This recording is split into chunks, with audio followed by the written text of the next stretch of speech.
Score బోర్డుపై ఉన్నది కేవలం 167 పరుగులే. సిరీస్ అప్పటికే 0-2తో చేజారిపోయింది. స్వదేశంలో పాకిస్తాన్ చేతిలో ఘోరమైన వైట్ వాష్ పరాభవం తప్పదనుకున్న క్షణంలో భారత బౌలర్లు సాగించిన అద్భుత పోరాటం అది. 2013 జనవరి 6న ఢిల్లీలోని ఫిరోజ్ షా కోట్లా మైదానంలో జరిగిన ఈ మూడో వన్డే భారత్ పాక్ క్రికెట్ చరిత్రలోనే అత్యుత్తమ లో స్కోరింగ్ థ్రిల్లర్లలో ఒకటిగా నిలిచింది. టాస్ గెలిచి బ్యాటింగ్ ఎంచుకున్న భారత్కు పాక్ పేసర్లు ఇర్ఫాన్, జునైద్ ఖాన్, స్పిన్నర్ సయ్యద్ అజ్మల్ కోలుకోలేని దెబ్బ కొట్టారు. గౌతమ్ గంభీర్, విరాట్ కోహ్లీ తక్కువ స్కోర్లకే పెవిలియన్ చేరారు. కెప్టెన్ ఎంఎస్ ధోని 36, సురేష్ రైనా 31, రవీంద్ర జడేజా 27 కొట్టడంతో భారత్ 43.4 ఓవర్లలో 167 పరుగులైనా చేయగలిగింది. 168 పరుగుల లక్ష్యాన్ని కాపాడుకోవడానికి ధోని సైన్యం ప్రతి పరుగు కోసం ప్రాణం పెట్టి పోరాడింది.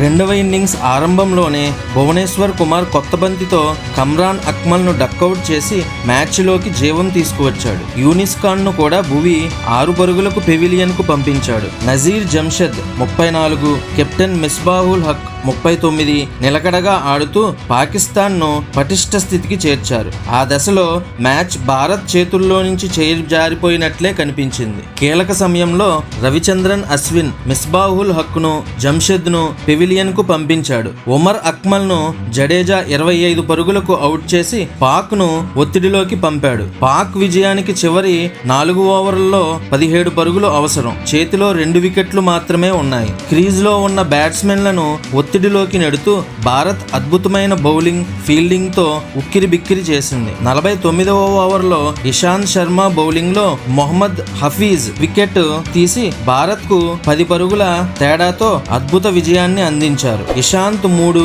భువి 2, అశ్విన్ 2 వికెట్లు తీసి టీమిండియాకు విజయాన్ని అందించారు. ఈ వీడియో నచ్చితే లైక్ చేసి మరిన్ని వీడియోల కోసం మన ఛానల్ని ఫాలో అవ్వండి. Thank you.